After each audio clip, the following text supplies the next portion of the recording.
First runner-up na yan. Charot. Ay! Uminom ka ba ng gamot, Tony, bago tayo mag-live? Ang number 4 ko naman is kapwa niya Cebuana, Cebu Province, si Nicole Borromeo. Na ito ang naalala ko kay Nicole. Pagpasok pa lang sa stage, Bugs. Para siyang si Krishna Gravides. Krishna Gravides, okay. Pwede, oo. Yun ang nakita ko sa kanya. Yes. Ang ganda ng gown, muka, yung kulot ng buhok, ang ganda. Yun yung sinasabing hindi hilaw yung kulot ng buhok. Kasi hindi bumabagsak. Alam mong may extension, pero yung extension Maayos. nagmukhang natural. Nagmukhang natural. Tama lang. Oo. Maganda ang execution ni Nicole. Lumakad siya, full of class, regalness, sophistication, elegance. Maganda ang total performance ni Nicole. Actually, kung nag-perform si Nicole tapos nasa international stage na siya, yung performance na yan, very winnable pag nasa international na siya. Very controlled. Very controlled. Hindi siya nag-acrobatics. Sobrang, parang ang commanding ng dating para sa akin. Yun. Nanibago lang ako sa itsura niya saka sa makeup niya. Sabi ko, siya ba yan? Sabi ko, Oo. para na iba yung mata. Kasi yung mata niya usually parang singkit na may parang twinkle. Dito parang naiba, parang binawasan lahat. Nagulat lang ako. Sabi ko, naku, paano kaya ang ano nito? Ang dating sa audience. Kasi usually, very well made up ang kanyang eyes at ang kanyang makeup. Napakaganda niya sa daming shots before this event. Pagdating this event, nag-iba lang. Sabi ko, halaka, nag-iba. Pero sa akin, sabi ko, meron namang history na si Nicole, so deserve pa rin niya talaga pumasok. She is my number. Ang number 5 ko was Cebu Province. Number 4 ko si Cebu City. Yan. Ako number 5 ko. Number 5 ko si Manila and then si number 4 ko si Baguio. Okay. To continue, Nel. Oh. Si Cebu Saan mo Province nilagay yung is dalawang on, Cebuana? si Cebu Province is nasa 3rd, 5th ko siya. Ha? Malayo siya sa akin. 3rd? 15. Nasa top 15 siya. So next na tayo is, ano na tayo? 4th or 3rd? Ay, may gusto ko lang idagdag. Tama yung observation ni Sir Tony na binawasan yung tungkil ni Nicole. Oo. Nag-iba mukha.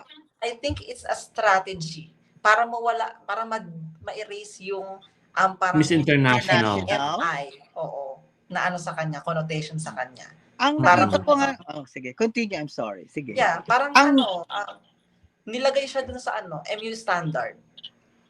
Ang nakita ko nga, parang naging siya, naging woman. Hindi na, kasi yung makeup niya before this, lahat mature. Cute. Pareho ng MI. So, nung nakita ko siya, hala, nag-iba itsura niya. Okay ba yan? Kasi hindi ako sanay. Sanay kasi ako nakikita ko yung kanyang MI na ang ganda-ganda ng mukha, na very young.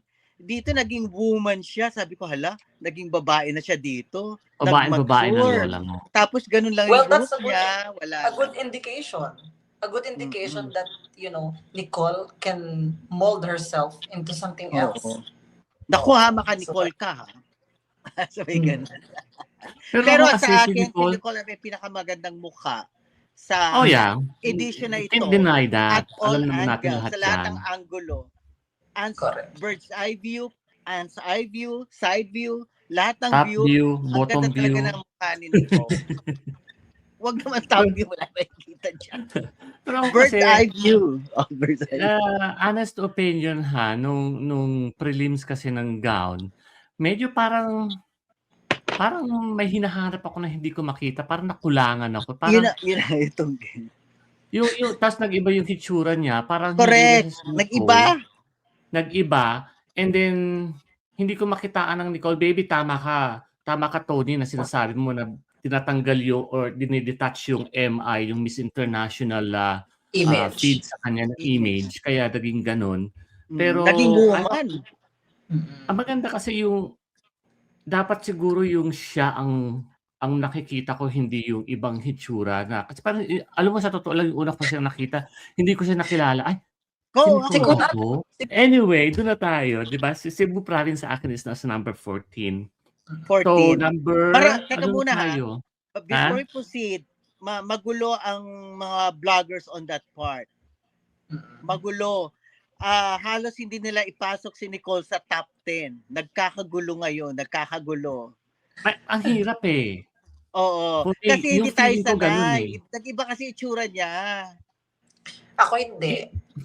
Hindi. Kasi ine-expect ko, imomold talaga ni Nicole. Alam naman natin, syempre, pagka may experience na, kaya talagang, makikita yung versatility ng girl.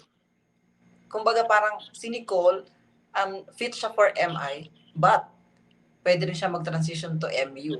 So, I think a good indication for Nicole and good sa team niya because successful yung ginawa nilang transformation kay Nicole.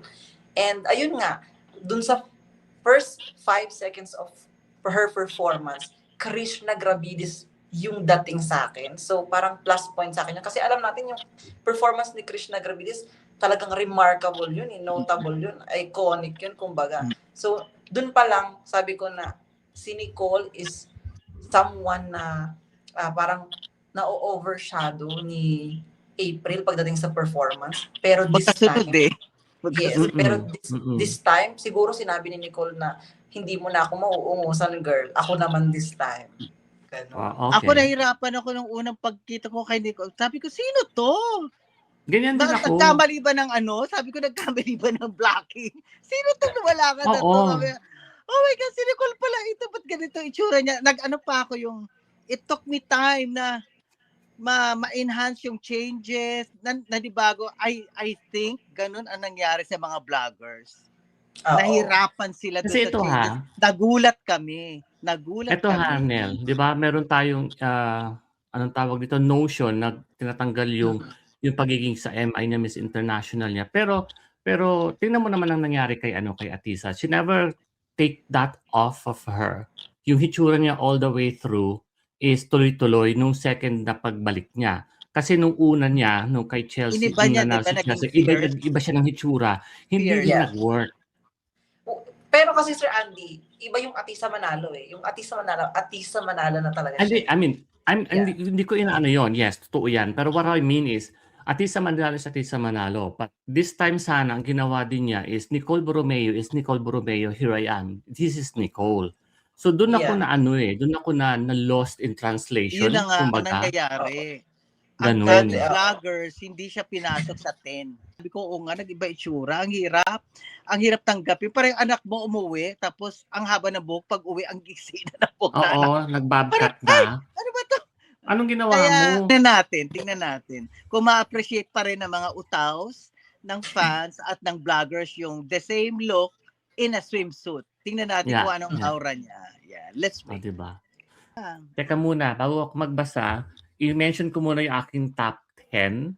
Ang top 10 ko is si Rizal, 9, Tandag, Cotabato Province, Bohol, Sultan Kudarat, Manila, Baguio, La Union, Cebu, and Taguig.